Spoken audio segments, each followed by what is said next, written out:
Le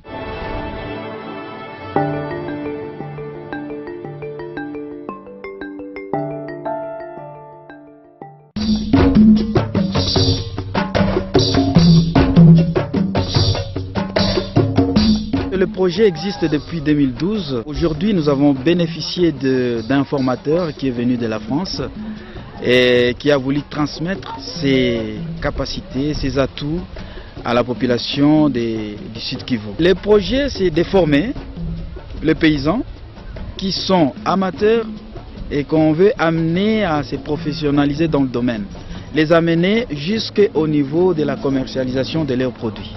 Ma rencontre personnelle avec M. Jean-Paul Viellard, qui lui est apiculteur et formateur chevronné, a fait que je puisse aussi rencontrer l'association Apifordev. Je suis apiculteur retraité et pendant ma retraite, j'ai décidé d'adhérer à une association qui s'appelle Apiflordev et qui fait du développement par l'apiculture. Et c'est la 3e fois que je viens ici au Congo, dans le Sud Kivu, à la demande de l'association congolaise 3-7.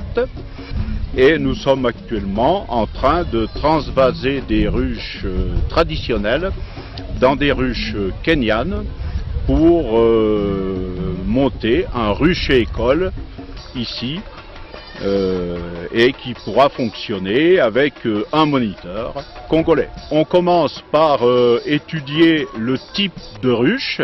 On essaye de trouver la ruche qui s'adapte le mieux à la région du Sud Kivu. On étudie les outils nécessaires à l'apiculteur. On étudie l'anatomie de l'abeille et comment l'abeille vit, comment l'abeille fonctionne.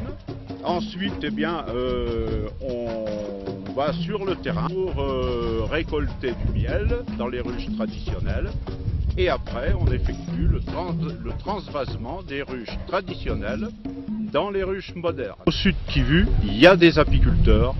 Il existe une apiculture, mais le défi, c'est de passer de l'apiculteur qui récolte son miel à l'apiculteur qui récolte son miel, mais aussi élève des abeilles. Si l'apiculteur est minutieux dans son travail, si il élève des abeilles pour augmenter son cheptel, ça peut être un métier porteur. Ah oui, c'est génial. Dans cette formation, on a beaucoup appris à être éleveur des abeilles, plutôt qu'un berger d'abeilles. Ah oui, on nous a appris aussi à faire l'apiculture moderne.